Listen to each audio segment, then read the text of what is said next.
Hello, everybody. Welcome to tonight's Monday night panel. I'm Pete, and I'm the chair of the Supporters Club. Joining us tonight are Matt Hayward, Andrew Hawes, Martin Smithers, and Mark Merriman. And as usual, Vic will be our host. So if you can, as usual, put your questions and comments in the Facebook chat, and we'll get those through to the panel. Okay, so I'm going to bring Vic on now, and we can get started.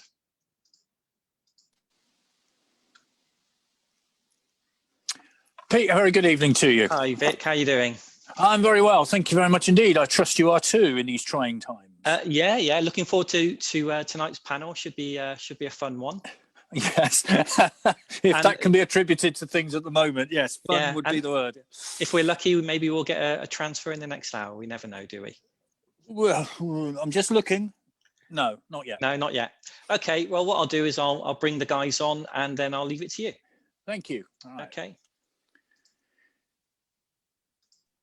Yeah, and don't forget, if you want to catch up with this on YouTube, you can do that as well. All our previous On the Sofa events and indeed our panels are now on YouTube. If you go to STFCOSC, you'll be able to find them on YouTube. So if you want to catch up with all the events, then please do so. Great. Okay, so they're all on now. So I'll leave you to it, Vic, and I'll join you at the end. Pete, thank you very much indeed. Thank you. So let's go through the panel once again. Then Matt Hayward, of course. Matt, a very good evening to you. Over 200 games for the town, 10 goals, player of the season, 2001, 2002. Also, I think I'm right in saying, Matt, you played in our only previous visit to the KCOM Stadium in a 0-0 draw against Hull, didn't you? Yeah, I did. Actually. I remember that yesterday. Actually, I think it was 0-0. Was it? It was towards the end of the season, I think, wasn't it? Yeah, it was in April, and I always famously remember hearing that Andy King had declined the multi-ball system that day for some reason. Well, it must have been a thrilling game if that's all you can remember about it. It was an impressive stadium, and the multi-ball system question was the two things. Yes. Yeah, I think did they get promoted that game? I think something like that. I think they might have needed a point to get. Yeah, we were mid-table, somewhere like 12th when we played up there, but you know. Yeah. So you've had occasion to play there. Andrew Hawes, a very good evening to you whilst you clean your glasses. Come on, sir. Good timing. Hello, Vic. Yeah, good timing. Obviously, BBC Radio Wiltshire's commentator on Swindon Town games, author of Swindon Town books. I'll try and turn that right in the right way. It won't work. Andrew, you have, can we explain? Well, we'll explain in a minute about your situation and how you do games, because I think it's worth doing that. So we'll do that in a little while. Martin Smithers, very good evening to you. Evening, Vic. Obviously a big town fan, home and away. Also a scorer for Marlborough Cricket Club. How many games is in a row now, is it? It's a few, probably 180-ish, something like that. Very good. One day you'll make Somerset. I keep telling you to do that. And Mark Merriman, hello to you, a long-time town fan. How are you feeling right at this moment in time? Honestly? Go on then. Absolutely fed up to the back teeth. Yes, I think pretty much sums up most people's views of this. Right, let's get into Saturday, first of all, before we get onto things like Matt Smith, etc., etc. Matt, you watched it. A goal after about 4.5 minutes. Did you, like many town fans, think, goodness me, this is going to be a thrashing? What were your thoughts at that moment?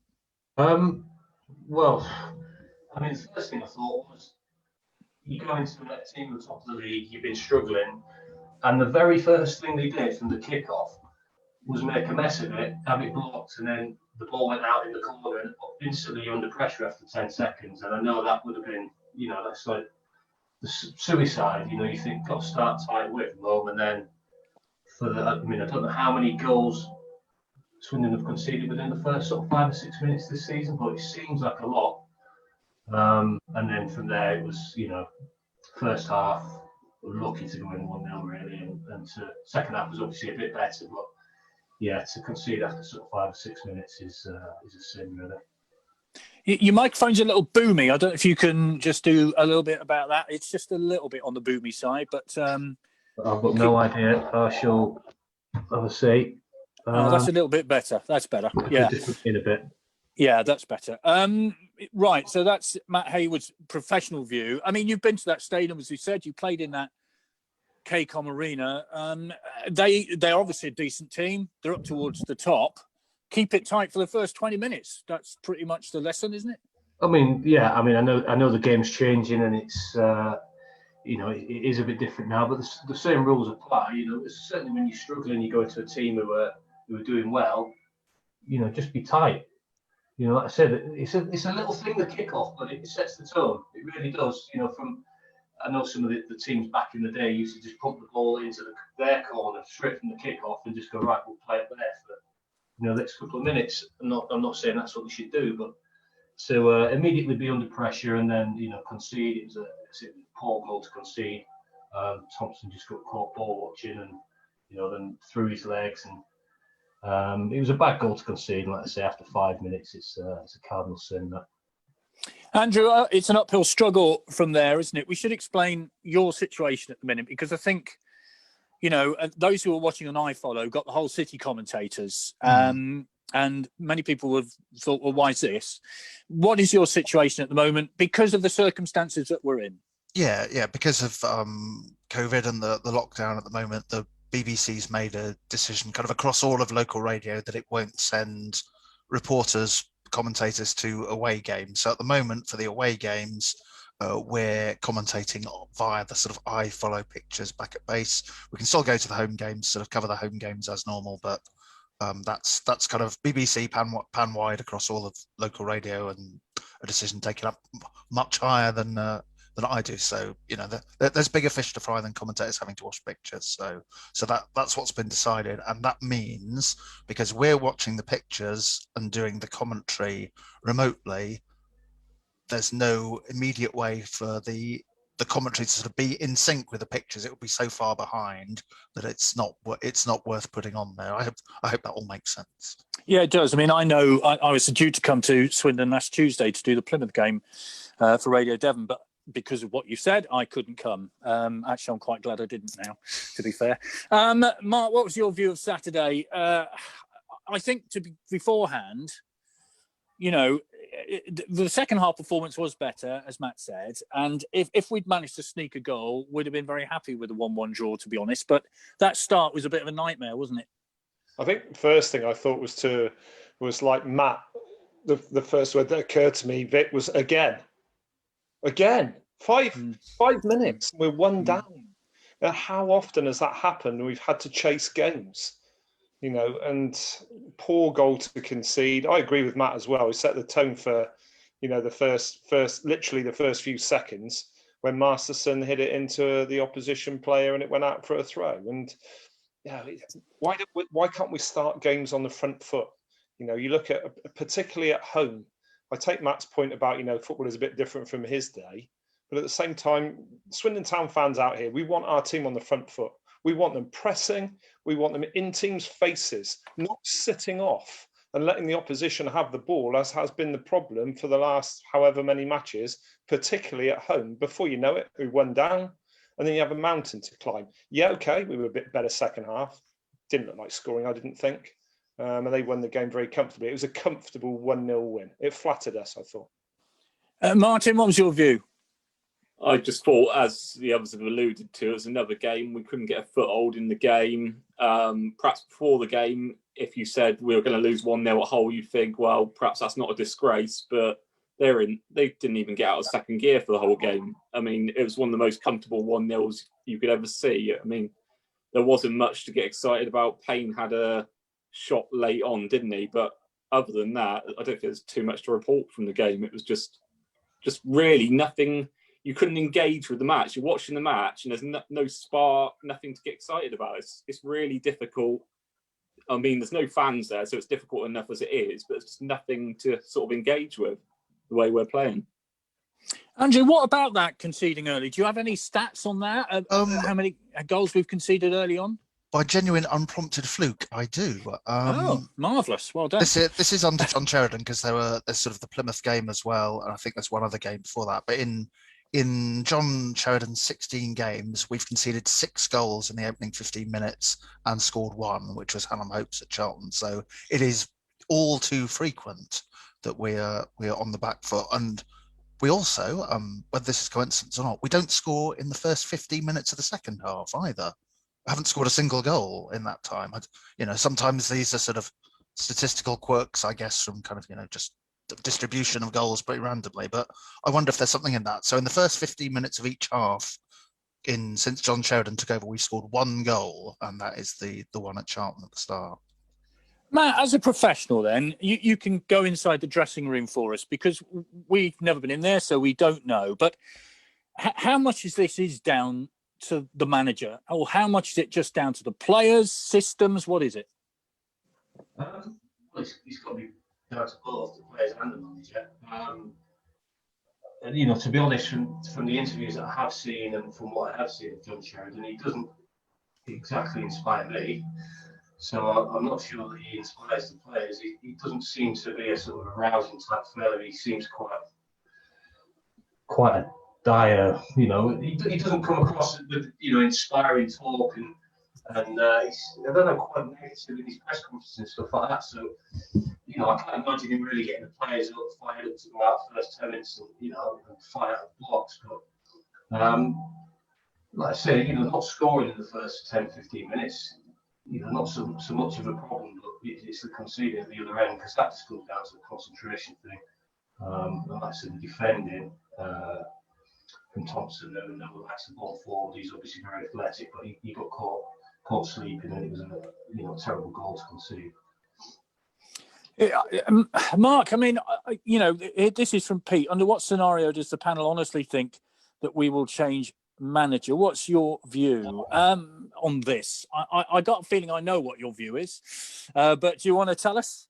Yeah, we have to change the manager. It doesn't suit the football club. Matt's already said he doesn't inspire. Ask yourself this, fellas, and everybody out there watching it: what system does John Sheridan play? Ask yourself that question, because I don't know. Lou Macari tended to favour a long ball. Ozzy Ardiles played passing football. Richie Wellens played the same. Luke Williams played bafflingly passing football, without going anywhere near the goal. But what system actually does John Sheridan's football team play? Because I've watched every single game this year and I don't know. So, Martin? Well, yeah, I get what you're saying. We'll ask Andrew that in a minute, because he takes great note of systems, so we'll ask that. Martin, your view on that? What, on the system, or whether I think? Oh, well, both. Well, Mark's right. We just don't have an identity. Sheridan's been in charge probably 20 games now, probably league and cup, and there's just, you don't know what he stands for. Is he long ball? Is he looking to pass from the back? I mean, I just don't see what the strategy is. I think it would be best for all parties if we parted company, but realistically, I would have thought we're probably stuck with him to the end of the season. I don't want that to be the case, but we said the same things in the relegation season with Luke Williams, and he was still there at the end of the season. We went down. I think it's more the same, unfortunately. Andrew, what about the systems then? What are they? Because, as Mark says, sometimes you're wondering, I mean, Tyler Smith, you see this player who's been out in the cold for the last few weeks, miraculously has come back because of, well, you'll tell us why in a minute, this bizarre situation. Going back to Sheffield United, not going back to Sheffield United. Then he's recalled to the team, play for us, mate. Well, it seems to me that's a bit of an odd thing to expect anyway. But what is the system? I mean, I can tell you what the system is broadly, usually in terms of, what formation they start with, and that kind of varies from time to time. I think it's mostly been sort of 4-2-3-1, but I've got to agree with everyone else in terms of a sort of philosophy of the system. What's the system there to do to work? It's much harder. It does appear to be sit deep, which Mark has talked about. The pressing of the Richie Wellens era has disappeared. The passing out from the back has disappeared. That doesn't really happen, that bit where you get the sort of two centre halves on the edge of the box and you start to build from there. Travers puts it long. And as far as the ideas seem to go, I'd say it's just sort of keep it tight, sit off, be quite compact and difficult to break down, and hope that someone will provide a bit of individual cleverness at the other end of the pitch.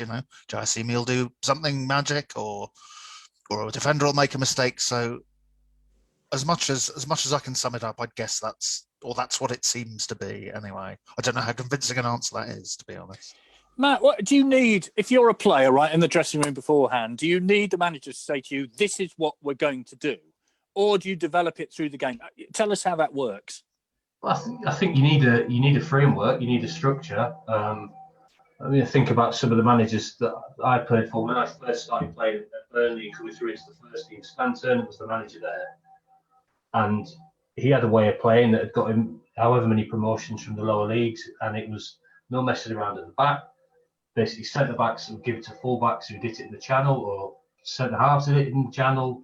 You turn them, you press. You know, it wasn't great football to watch, but it had a, you know, like Paul Sturrock when he was at Plymouth. I don't know so much about the style when he was at Swindon, but he was known for, you get the ball forwards and you press in, you keep the ball up there, and it works. You know, it's not necessarily great to watch.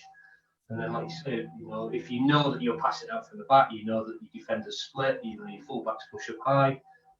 It's just, you know what you're doing, and that's what you do, and you do it week in, week out. And, whether it's right or wrong, that's the way you're going to go about it, and everyone knows what they're doing. And if it doesn't work, you can, on the manager's head, be it. Would a player, from a player's point of view, would a changing manager do any good now? Not that it's, we're not saying it's going to happen, but from a playing point of view, if they were to make that decision, would that make any difference? I don't know. It's hard to say without being in the dressing room. I don't know what sort of influence it has, but like you're saying about, what is the style? It seems to be quite defensive and quite sort of, to sit back and sort of, wait for something to happen. But that's all well and good until you concede after 5 minutes, and then, what is the plan then? So I don't, like I said, as mentioned, I don't think fans would have a problem if it was like, right, we're going direct. We're gonna play for a 0-0, and if we score from a corner in the 83rd minute, then that's great. But it's neither one thing or the other at the minute. Can I answer? Yeah, your question, yeah, of course, yeah. Great respect for Matt, obviously, for what he did for Swindon Town. But I think the thing that would strike most supporters, I've not known so many supporters in terms of percentages being against the manager.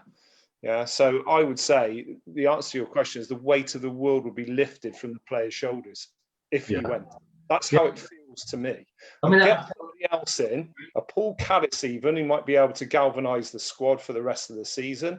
Bring Matt Taylor back in, perhaps, if he'd be interested, but not this guy, whose philosophy is, I want to nick a goal. That's not good enough for this football club. It's not good enough at all. So we need somebody else in. We need them in now. Matt, what would you say to that? No, listen. I don't disagree. I'm not, I'm not championing that he should keep his job, or that he's been, hard done by. No problems with that. Realistically, I don't think it's going to happen. But I think if you look at the players, a lot of the players that are still here from last year that were big success, not many of them, if any of them, are in the team and playing well. So there's got to be a reason why. I mean, I just find it strange his actual, or style or lack of style, knowing what, such a good player that he was. Whether that has any influence or not, but you just think he was such a good player, midfield player, who would get on the ball and pass, and then, having taken over a manager whose philosophy was that, and then, to sort of completely do away with it, I just find it quite strange, really. Well, this is a statement from Pete Lango, who was formerly a youth team player at the Town. I knew quite well. All the relegation teams around us are strengthened with firepower, and we have nothing. No pace up top at all, and we sign a kid from Norwich when we have our own kids. It's a joke kids are not going to do anything in this league. We can't score, we can't defend. It's a recipe for disaster. Martin, what's your answer to that? If you have an answer to that, or do you agree with that? I don't disagree at all. I mean, Mark talks about Sheridan's philosophy being about sort of nicking a goal. That would be all very well to an extent if we weren't making one individual error bare minimum every single game. You just can't, it's all very well in the defensive strategy, but every single game there's one individual player at least that lets us down with a mistake. I mean, we've let in 50 goals across 25 games with a defensive strategy. I mean, I'd hate to see how many goals we'd let in if we sort of let the shackles off. It'd be a blooming disaster. But Yeah, I don't know. And with regards to sort of transfer policy, I mean, we've lost one of our better players today, Matt Smith. I think he was one of the shining lights earlier in the season. There's been a few other players that have he's sort of shunted away, such as, I mean, Anthony Grant's barely been seen on the pitch. I'm not saying he should be on the pitch week in, week out, but surely he's got something to offer. I mean, if you played him every other game, he's been one of our better players lately. Paul Caddis, I mean, the experience the bloke's got, I'm not saying he should start the matches, but surely he should be at least on the bench in the dressing room. He's got such a role to play. I mean, the man's won two league titles with the club. He's got to, and from what I can see, he's brought in Freeman. It's difficult to judge, but the two he's brought in at fullback, Thompson had a good first game at Ipswich, but beyond that, he's not set the world on fire. And Freeman doesn't look much better than to what Hunt or Caddis could offer, really. I mean, I know Caddis had a poor game and can't think who the opponents was. He got caught trying to play the offside trap, but he hasn't been seen since. But I just think, well, we need some experience around the team. Andrew, 12 months ago today, I was up with you in the commentary box. I was with the opposition, obviously. Exeter City, Swindon, 13,000. Wonderful, wonderful occasion. And we thought our club is on the up here. 12 months later, here we are in this, what I can only describe as a shambles, quite frankly. Yeah. How have we come to this? I guess, we have to take into effect coronavirus. We get all that. We know there's a big effect on football, full stop. But how, as a football club, have we arrived at this moment where we hear nothing? Your job is difficult. John Sheridan doesn't come out to talk to you after games. That makes life difficult. We don't get anything from the top. How have we gone in 12 months to having a club which was engaging with fans to this? How have we done? I think I've been thinking about this, but I think the answer is a lack of planning at the top. I don't think it took a genius to consider the possibility that Richie Wellens might leave at some point this year. You could see, maybe not Salford straight away, but you could see a scenario where if we were doing quite well, he's an up and coming manager, a lower half championship side comes in, he probably wants to go, and so on and so forth. So that, I don't think that's inconceivable at the start of the season. So what's really not acceptable is to have an idea about who you might go and get to replace him.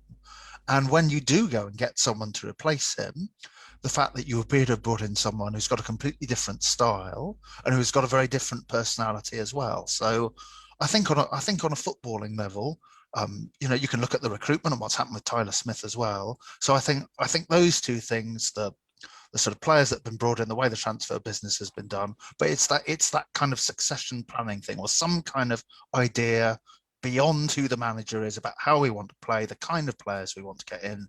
And I don't think that's happened. And I think we're paying grievously for it because Richie Wellens up sticks a bit earlier, if maybe not that much earlier than we all expected. It's a point from Simon. Why bring in a fast 18-year-old with no experience as a replacement for Tyler Smith? And, I feel a little bit sorry for Tyler Smith. He is a player who puts a lot of effort in, but quite frankly, doesn't get a ball, doesn't get a service. Is that fair to say, Andrew? I mean, I don't know. I mean, I'm not at games. You're at games. You can see this. But the games that I saw, he's a lone striker up front with no service. Yeah, I think that's pretty fair comment. He's, if you sort of play the ball into him and ask him to do that job with his back to goal, he will certainly try and do his best. But he's what's he, sort of 5'10" or so. It's evidently not the strength of his game. He looks a lot better if you sort of stick a ball down the sides and say to him, go and chase it, try and get it into the corner and play from there. And I wonder, and I don't know, it does seem to be that the plan was for him to go back. But for him to go back, you have to have the parent club agree to take him back. That's the sort of rules. And Sheffield United decide not to take him back. And so suddenly he's there, and you look to have signed a similar replacement, or a replacement with similar attributes in Omotoy. And again, that's just a bit, just kind of self-inflicted chaos to a degree. Yeah, Matt, you're relying on a lot of young kids up front. You've played League One. It's a man's league, isn't it? So let's be fair. An 18-year-old kid from Norwich, albeit he nearly scored after 30 seconds against Plymouth, to be fair. But, you know, it's a tough old gig, isn't it, for somebody like that? Yeah, it's a lot to ask. It's a lot of pressure, and you know, having never played at that level, you know, it's tough. You need to be surrounded by, you know, some senior players, and it seems all the sort of senior players that had some success at the club over the last couple of years have sort of been frozen out for some reason. So yeah, I mean, there's obviously you've got Brett Pittman, who, you know, certainly isn't mobile. You know, hasn't really sort of set the world on fire since he joined. But there's, I think, all across the pitch, there's no set partnerships. You know, there's been, I don't know how many different centre-back partnerships up top. It changes. There's 3, then there's 1, then there's, you know, and chop and change. And no one can get any rhythm playing together. You know, the midfield's chopped and changed. And like you said, not a lot of service. The most creative midfield player, you say, Matt Smith, is going back. Which, I mean, whoever idea that was, you know, I don't know. I wouldn't be surprised if it was his or Arsenal's or whatever. But it's, you know, it probably turned out to be a good thing for the player himself, but certainly not a good thing for the club. Yeah, Mark, let's talk about Matt Smith then, because, you know, as Martin alluded to, many people would point to him being the best player we've had so far this season. Been frozen out the last couple of games for whatever reason. Now he's gone back to Arsenal and then straight to Charlton. What's your view of that? I think quite simply, Vic, good managers bring players on. Good managers develop players, they make them better players. Matt Smith arguably was not as good as when Richie Wellens was here, or even in the first few games under John Sheridan. And that would suggest to me that Sheridan either doesn't rate him, doesn't know how to use him, actually doesn't know which of the 3 Smiths he is. I think that's a distinct possibility. People might listen to this and think that's a joke. I don't. So, you know, he got on one of the forums 6 man of the matches during his time here. That was the best. Jaisimi the next. And you send him out ahead. Andrew questioned Tommy Wright on Saturday, rightly, about, you know, why Matt Smith goes back with an air of kind of, I don't know, disbelief, Andrew, if I can sort of read your tone, and I think that's echoed by virtually every fan that I've spoken to. You send your best player back, and you're 3rd from bottom in the league in a relegation scrap. Unbelievable. Yeah, Andrew, I've got a question here from Christian about post-match interviews, and what are your thoughts on Sheridan not coming out to do post-match interviews? Now, I've done loads of these things, and you know, and fallen out with loads of managers, I can assure you. And, you know, it's been a bit frosty, I think it's fair to say, with you. Yeah. But you expect that sometimes. And sometimes I give managers a bit of slack because, as Matt will know, you've played 90 minutes, you've been through all the emotions that you've been through for 90 minutes. And then you have to come out and, in my case, talk to an idiot like me and who puts daft questions to them. But, you know. Same here. So. But, you know, what's your thoughts on that? I think occasionally you can cut managers some slack, and I don't think you have to hear from them 100% of the time. I do think you need to hear from them the vast majority of the time. And I think the situation we're in, where there are no fans, makes that much more important, that there is that sort of communication from ultimately the man who is in charge. You know, occasionally a different voice is good. I mean, I think once before the games this season we had Steve Mildenhall on, and that was actually quite a nice sort of change in sort of tone and personality and so on. But broadly, especially at this time, ideally you do want the manager out there to offer that sort of level of accountability, because ultimately, much as John Sheridan and Tommy Wright are the 2 best mates in football, it's John Sheridan who makes the decisions. Martin, what have you thought of one of the subjects I've got written down here is clubs' communications to fans. Now, I don't know about you, but apart from Will Fowler, who does a good job as the press and media man, he provides players for us here, and I'm sure, Andrew, he's in good connection with you as well. But apart from that, we don't hear anything else. What's your view about that? I mean, it comes from the top, doesn't it? I mean, you need the chairman, Lee Power, to sort of lead by example. You need more communication in these uncertain times. I mean, I think one of the best clubs at communicating with fans has been Colchester. The chairman regularly releases a statement, says exactly how it is. You know, we need more people to buy iFollow passes, etc., etc. Really sort of gets really down to the basics of the problem. He regularly does that. You know, I don't think the fans necessarily agree with all his policies and that, but at least he communicates. It's like a weekly thing. Power, I mean, when have we heard from him this season? Maybe once, twice at the most. It's making a difficult situation even worse, really. How about that, Mark? What's your view on it? I mean, I don't want to hear everything that goes on at a football club because, you know, it's like anything else. But I do want to hear the state of my football club financially, where it's going, a plan, what's happening. That's what I want to know. Well, Andrew spoke earlier on about a lack of planning. I think he was being very kind and very nice, because for me, lots of fans feel that we're being treated with utter contempt. And we're going to be asked in a month or so's time for an early bird season ticket. I won't be renewing under these current terms for the first time in 26 years. Wow. So if I'm not going to do that, my son's not doing that. I spent £700 last year, and that's kind of like a donation to the club to see 2 matches apart from the games on iFollow. But I'm afraid people are not going to put up with the way that we've been treated. The people who've ordered shirts are not coming back. The people have had literally no communication from the person who is supposed to be running this football club. Stop treating us with contempt and start treating us properly, because we are the lifeblood of this football club. Yeah, you know, like you, I wrote off 2 season ticket money because I want my football club to survive. And it's little things like Cheltenham last week. I don't know if you saw this, but it was a wonderful gesture. Their third shirt has got all the names of the season ticket holders who donated their money this season woven into the fabric. All right, it's not the greatest thing in the world, but if you're a fan, that's a terrific gesture, isn't it? Anybody want to answer that? Yes. Yes. Yes is the answer. Fair enough. Matt, what about communication from the top? I mean, as a player, did you care about that? And talking to the press afterwards, you obviously had to do it as well. Yeah. It's an essential part of it, isn't it?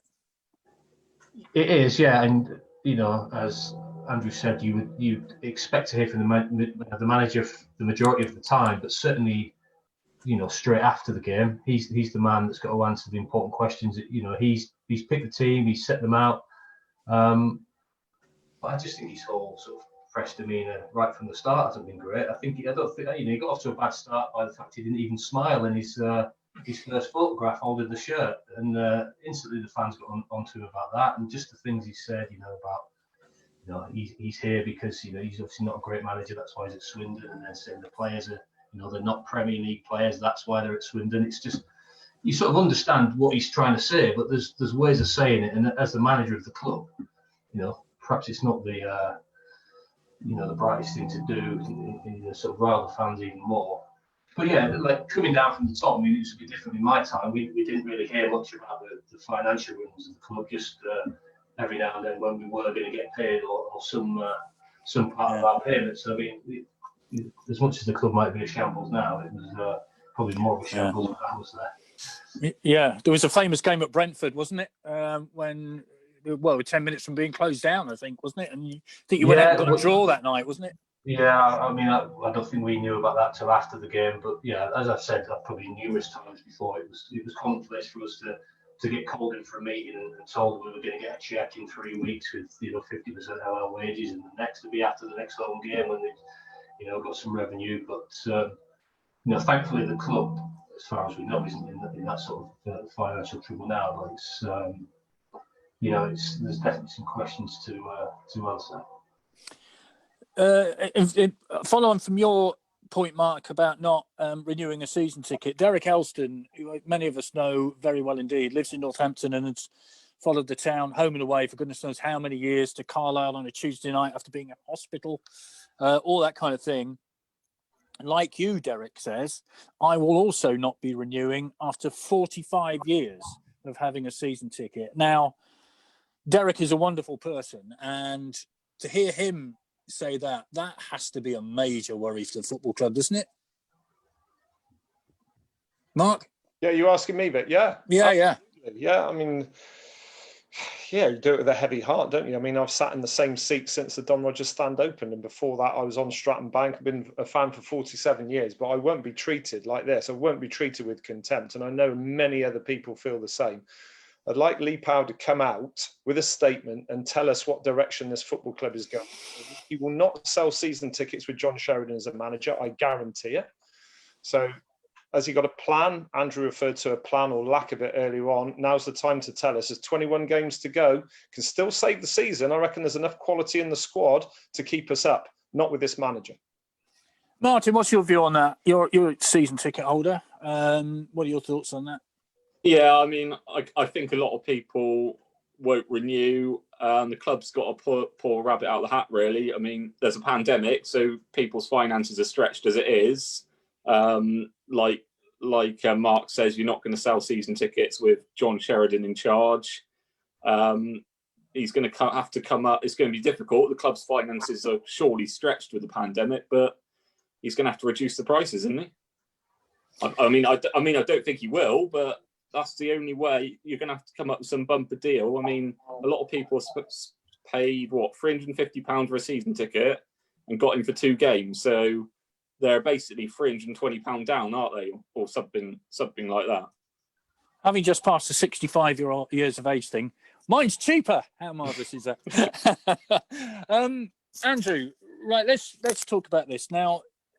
I don't know how clear you are on this, but we have to talk about this issue, and it's the court case, which has been this thing which is kind of hanging here. You know, it's like the elephant in the stadium, isn't it? So where are we at with that, as far as you know? I wish I knew more, to be honest. I was having a rustle through the listings of the Chancery Division, and I couldn't see anything immediate. But yeah, there's we're still essentially waiting to figure out, in a sense, exactly who owns the club, and therefore you wonder how much commitment there is from Lee Powell to putting in money if he might not own it. If you look at all the sort of papers from the previous case, I think it's been settled, hasn't it, with Clem Morfuni, that, you know, he has a stake.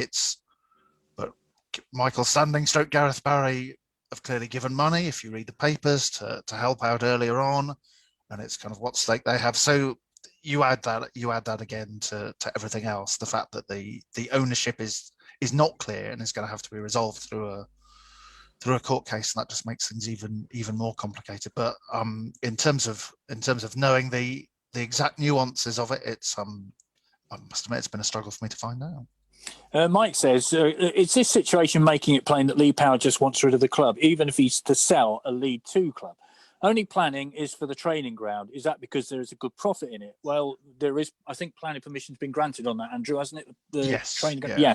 So that's a possibility that will be built. As for the stadium sale or sharing with the trust, that's on hold at the moment because of the court case, isn't it? So that's where we're at with that. Mark, it is worrying when people like you and Derek and lots of other people are saying this, because, as you know, financially, I think what we've realised is that football without fans is pretty. I don't know about you, but I watch games on television, and I watched West Ham Liverpool yesterday. Martin, I know you've been pleased with the result, but you know, it was like watching, I don't know, just going up your local rec, wouldn't it, and watching a game of football. That's what it's like. Yeah, sanitised football, isn't it, Vic, really? That's, you know, you watch it and it is interesting, but it's not the same. And the fans are, as I said before, the absolute lifeblood. You know, go back to I think what Martin was saying, perhaps about reduced season ticket prices. Here's your plan then, £100 season ticket holders for the current ones this year. And then I'm interested, I'm in. But not at 350. So pulling a rabbit out of the hat is absolutely right. Do it for the manager. Get a new one in as quickly as possible, like tomorrow, in time for the Wigan game, and then announce your plan for the season tickets for next year. Matt, we got Wigan tomorrow, and when we got Shrewsbury on Saturday, 2 vital games really, both in and around us. If they were to, you know, not get 6 points out of those 2 matches, which is, I think, what most people would think is the minimum requirement, what would you say has a change inevitably got to happen? We aren't in control of a change, obviously, but has it inevitably got to happen? Well, I don't think you can look to those 2. You just got to look to the 1 tomorrow night. I think, you know, it's a must-win game, but I suppose even a positive performance, you know, and they said he drew, then obviously then he keeps his job until the weekend, and then you go again. But I don't even think you can look at sort of 2 games at a time. It is the old cliche, 1 at a time, and they have to win tomorrow night. I mean, Wigan, where have we got me things? So Wigan at 23rd, I think, place below, a couple of games in hand. So it is a must win, but the way things are, you expect to be 1-0 down after 6 minutes. Yeah, well, none of us would be surprised, would we? I think that's fair to say. This is from Simon. Are we at our lowest ebb in the Lee Power era? This is worse than the Hart fiasco because we know what's coming. Martin, gosh, yes, Paul Hart, discuss. Yeah, I mean, in fairness to Power, Paul Hart was before the Power regime, so I suppose we can't blame him for that one. But yeah, I do think it's the lowest ebb. I mean, we've never had a pandemic, have we? In the sense that we got that behind us. Well, not behind us, it's going on right now. The uncertainty surrounding that. I mean, every time when we used to go down to League Two, they used to be, well, we're down to League Two, but we should bounce back, if not straight away, perhaps in a couple of years. Every time we go down to League Two now, I think it just gets longer and longer before we bounce back. Yeah, that is many people's concern, Andrew, isn't it? That if we do go back down to League Two, which is, looking, well, increasingly likely, once you get down, it's a difficult league to get out. You don't immediately bounce back, do you? Just because you've been relegated. We know that over the last few years. And that's the annoying part of last season, isn't it? You just thought for once we're going to have a chance of staying in League One comfortably. But yeah, no, I do fear the drop. I think you look at the last 3 seasons. It took three managers, pretty much a complete overhaul of the playing staff that David Flitcroft brought in, and again it was kind of sort of succession planning, wasn't it? Luke Williams had one style of the way he wanted to play. There were all those players from then, and then they all got cleared out because we brought in a completely different manager who wanted to play much more of a long ball game, and as it turned out, David Flitcroft at least sort of stabilised things. But yeah, there's no guarantees, and it is that sort of long-term decline because history says Swindon are mostly in this division with the odd occasional foray into the Championship up until this millennium when it's been bouncing around between the bottom 2 divisions instead. And I don't think there's any sort of guarantees about getting out of League Two. In fact, the sort of worst scenario you see is periodically clubs will drop out of League One and then really suffer again. I think it happened to Tranmere, successive relegations. And when you think, if we do sort of paint the sort of meltdown scenario, we've got a squad largely of loan players, players on short-term contracts. The manager inevitably leaves because he's at the end of his deal. He's got us relegated and he's not popular anyway. Then you're absolutely starting from scratch in League Two and open to having a difficult problem. So it just is if we can just scramble our way to safety somehow, and at least God knows re-inspire people a bit, because I can just feel the sort of gloom and anger. Look, when you hear the texts and hear everyone's comments about John Sheridan. But you do worry about not being able to get out of League Two again quickly. Yeah, I was going to end this by saying, is there anything positive? But right now, I think many of us are struggling. A couple of questions here, Mark. Charlie says, Scott Twine, take the money or hold on for League Two. And from Scott, what is the panel's thoughts on the January transfer window in general? Go on then, Mark, kick us off with them. Well, Scott Twine, that's a really tough one, isn't it? I feel for him because I think he was shipped out and that was wrong. And then he's been brought back and he's got to put up with Sheridan. He's got a fantastic goal at Ipswich, which was brilliant. And you're sort of saying kick on, but then you say kick on for the whole team. And obviously they haven't done that. It was just seemingly a one-off. I don't want to sell him, but equally, why would you sell him now in any case? Because you're not going to get anybody in. I get back to style of play. I would much rather get somebody in who's about 6'8". If there's anybody out there, come play for Swindon, fella, and we'll knock it up to you. We'll knock it up, knock it long, get crosses in the box. That is a style of play, unlike Mr. Sheridan's lack of style of anything. So you haven't got Peter Crouch's number by any chance? Yeah, he's 40. He'd probably do a job, wouldn't he? Well, he'd be decent, yeah. And generally, what about the transfer dealings, would you say, Mark? Transfer dealings? Well, we haven't had any, have we? No, not really, no. You looked, I think, half an hour ago to see if there was anybody coming in. So ask yourself this question: if you're a Football League player worth anything, will you come and play for this manager? And I think the answer has to be probably not. Could we get a non-league player last minute who could do a job up top and score the 10 goals probably needed to keep us up? Maybe, but unlikely. Lots of questions coming through, Matt. I'm just trying to find one which I'm scrolling them down. Oh yeah, this from Pete. Can a change of manager with the right appointment, whatever that may be, you're never sure if it's the right appointment, are you really, until things pan out, really change things quickly? Somebody has mentioned Sam Allardyce on here. Well, it's been a bit hot and cold at West Brom here, hasn't it, so far? But can it, if a new manager walks in the dressing room tomorrow, Matt, you're in there, you're in a pretty miserable run, right? What does he do to you as a player? What happens? Well, it can change it around, but you say sort of jokingly about Sam Allardyce, that type of manager, Sam Allardyce, Neil Ward, these guys at a high level are sort of survival specialists, but it's not fancy frills. There's no secret formula to what they do. They go in somewhere, get a team organised. We're going to play 4-4-2 or whatever, 4-4-1-1 now, and you're going to, stop conceding goals, and it's not going to be pretty to watch. And 9 times out of 10, they do the job that they went in there to do, and keep teams up. I think a new manager can give players a lift. They come in just a little bit more about them, a little bit more sort of like they want to be there, and it's a challenge that they're really up for. And I just don't get that impression from John Sheridan. I'm sorry that he just doesn't seem like he really wants to be there and sort of taking the challenge head on. It's sort of like as if it's a chore that he's got to be there. And I know that he's had a pretty tough year outside of football, so you've got to take that into account. But just at least sort of, if you're the man, you're the one that's leading the team, then you've got to sort of show that you really want it, and the players will follow. But will it happen? I don't think it will. Financially, I think he came in because it was, there's obviously a connection there with Lee Power, and it was probably the easy thing to do.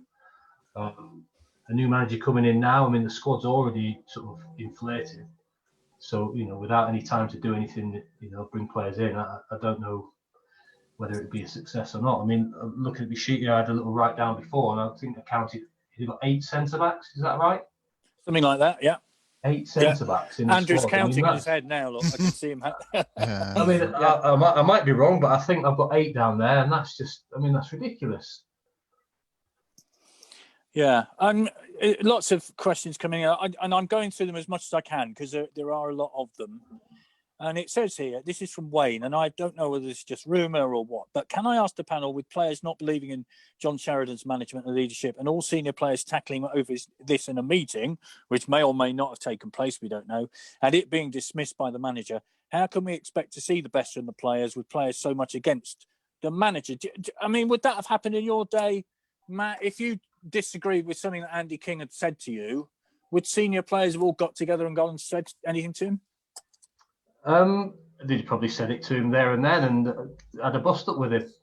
I think he had many a fight, maybe with Andy Gurney a couple of times. But I think so. I think it's got to happen. The manager has the final say. But if he's trying to implement something, or we're going to do this, or this is how we're going to set up, and players genuinely don't feel comfortable doing it, or feel that there's another way to go about it, then I think senior players would say, get sort of 2 or 3 of you together and say, can we have a word? And you talk it through. You might not, it might still come out that that's what you're going to do, but at least you've sort of spoken about it. And if you're not sure about certain things, then your mind's put to rest, and you can go about it. But it's all about how it comes about. If it's sort of really behind your back and things are getting said and things are getting leaked, then obviously that's not good. But there's nothing wrong with knocking on the door and saying, can we have a word? We don't think this is working. I don't feel comfortable doing this, then I have no problem with that at all. Martin, transfer dealings or lack of. I'll ask Andrew in a minute if his phone's buzzed. I don't think it has. No, it's not. Right, Martin, what are your views on the transfer dealings, or quite literally not, really? Well, the only transfer I've been happy with really is a loan sign the Travers. from Bournemouth. I mean, Yeah. it wasn't hard to enhance our goalkeeping position, but he looks like a respectable League One keeper. I mean, I think he'll go further in the game. I think he's already played Premier League football for Bournemouth on a couple of occasions. Other than that, though, Vic, it seems that whatever deals we've done, I think we might actually be marginally weaker than we were before. So I think it's been a poor window. I see Rossi Branco, who was sort of linked somehow. There was a rumour. He's gone somewhere in Poland, I think, or he's gone to another club somewhere else. So I'm just sort of looking at various things. Swansea City are interested in deals for DC United, Paul Areola, and Wales international Kieran Freeman. Interesting. So there you go. Kieran Freeman, we barely knew thee at this time. Well, quite. We did ask whether he could come on the programme today, but obviously that's possibly a reason why he's not coming on. Yeah, so we'll see. I mean, there are 3 hours to go, Andrew. I know from my days as a football reporter, transfer deadline day is a nightmare. You're forever ringing and texting and asking, and managers going, "Get off, I'm busy," you know, that sort of thing. But it's been quiet, hasn't it? It has. The jungle drums, so to speak, have not really been going. You don't, if you are going to send Matt Smith back, you must surely have been doing that with a replacement in mind. I think we sort of saw yesterday it was perhaps meant to be Liam Lindsay, the centre back from Stoke, but I don't think that's going to happen because it suddenly appeared like he had better options because you know how it is, the dominoes fall in different ways. I mean, I suppose to be fair, early on you have to say Travers clearly an upgrade, albeit from a low base. Thompson, there are signs of a good player in there. Masterson, can't make up my mind about yet in sort of 3 games. Really, so, but has it made us marginally stronger perhaps in some areas, but it hasn't really solved the kind of fundamentals of how we're going to score goals, and as sort of Mark's alluded to, and if we don't find some kind of more coherent structure to score goals, then you begin to wonder if it matters. But yes, they need to, clearly they need to find a striker who can help them when they put the ball forward early, because they're doing that more and more often. Yeah, that is a problem, isn't it, Mark? If you concede a goal in 4.5 minutes, you've got to somehow find a goal at the other end.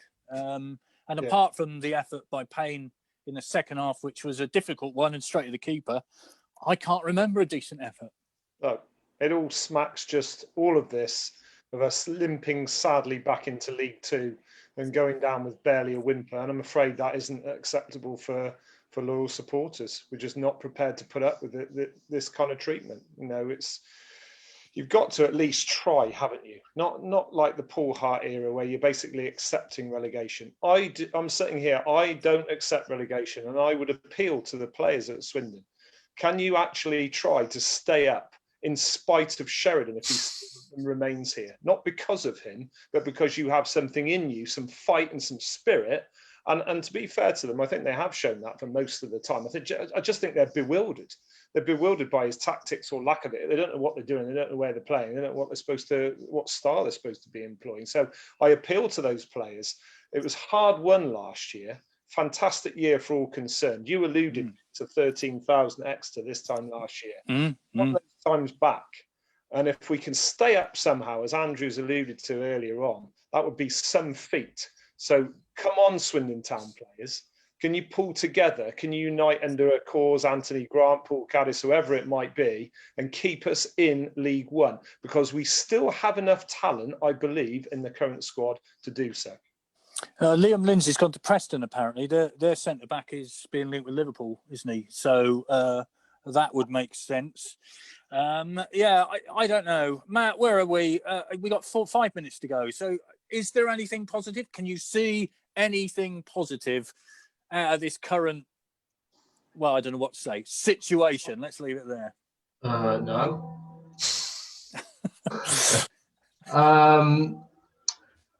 No, not really. As been mentioned, the only positive is that I think the keeper that's come in looks decent. What he's had to do, I think he's done well. Other than that, there isn't. But the beauty of the game is there's another one tomorrow night, and a decent performance, a good start, get the ball forward early, press, start well, win the game tomorrow, and then all of a sudden you start to think, here we go, there could be some signs, but at the minute it's a bit premature to be saying there are any positives. Yeah, it's a 6 o'clock kickoff. We should remind everybody tomorrow night, not 7, 6 o'clock. I guess the only positive thing you can say, Martin, is that you're still within touching distance of the teams above them. But there is a negative in that, is that we play more games with the teams above us. So, that balances it out, I guess. Yeah, we're not detached. We're only 2 points from safety. Always not lost in that sense. I just honestly don't see us staying up under Sheridan. I mean, I think we'll probably lose tomorrow. And I guess the only positive from Sheridan's point of view about tomorrow is that there are no fans there. Because if you had 6,000 fans there, losing at home to Wigan in the state they're in on a Tuesday night, it'd be a poisonous atmosphere. I mean, you look at what it was like at Paul Hart at the end. They needed stewards around the dugout and stuff like that. I don't think it would be dissimilar if fans were in now. Yeah, you think it was bad. I had to interview him afterwards. How about that? Andrew, that is a thing, isn't it? There aren't any fans in the stadium. You can hear all the shouting of the players and the management and everything while you're there. So I suppose that is one thing. But Tuesday night at home for us is shocking, isn't it? Let's be honest. Yeah. No, I don't think anyone's quite defined that, and it seems to go back through the last few years. Yeah, Tuesday nights have been terrible, but I do agree with Martin about the fact that in a sense, not having fans there is not the worst thing, just in terms of the atmosphere that would be brought, because, like I said, the unanimity and kind of anger that Mark's talked about with the manager is as strong as I can recall, certainly since I was doing this job. And I think we're, as my fan hat, we probably are going back to the sort of Paul Hart days, aren't there? So if concede early on Tuesday with fans there, and it would be I can see, you can imagine how ugly it would be. I'm not quite sure what the consistent factor is between them not being quite so bad on Tuesday, because, like I say, it does sort of span different managers and different times. Mark, I don't know if you can remember this, but I'm not sure Matt was playing in this, but we beat Mansfield at home 2-1, and Andy King was manager, and there was a strong Andy King out faction and a strong Andy King in faction, and they were kind of infighting amongst the fans. I remember that being a terrible atmosphere that day, and the Paul Hart era. If you were there tomorrow, how would you? I mean, if we went behind after 5 minutes, say tomorrow, what would that be like? Well, absolutely savage. And Matt will remember there was an occasion at Cheltenham where he was playing along with Andy Gurney, where some of the fans turned on him wrongly, by the way, Matt, and it wasn't me. I'm not guilty. And it's never nice to hear. I think the vitriol, such as it would have been tomorrow, would have been aimed almost exclusively at the manager rather than the players, because I think he is the one who has to. The buck stops with him, doesn't it? He picks the side, he employs the tactics, whatever they are, and I think it would be absolutely savage. I've been in the ground as well many times where it's been toxic, and it would be like that tomorrow. I disagree with Andrew. I'd like to be there. No, I would still rather fans would be there, but on this occasion, I'd like there to be 6,000, letting the powers that be know exactly what they think of the way that they've been treated. Yeah, were you playing in that Mansfield game, Matt? I can't remember. Yeah, I was. Yeah. I mean, and we went behind, I think, didn't we? And then I can't remember. I mean, it's the first I've thought about it. Since you mentioned it then, but I do remember it, and I do remember on the day that it was quite a poisonous atmosphere. Which was tough, really, because the players, well, the majority of the squad really, loved Kingy and would, really work their socks off for him. And the one thing you couldn't label at Kingy was a lack of passion. He put everything into it. So we did get the win on the day, and it sort of turned around in the end. But yeah, that was a turning point, actually, that game, if I remember rightly, because the form definitely picked up. Well, gentlemen, thank you very much indeed. We've come to the end. Can I say one thing very quickly? Of course. Just to come back to Mark, if that's all right. Yeah. I totally get what you're saying, Mark, in the wider context that the club and the manager should have a better understanding of exactly how bad fans think it is. And Yeah.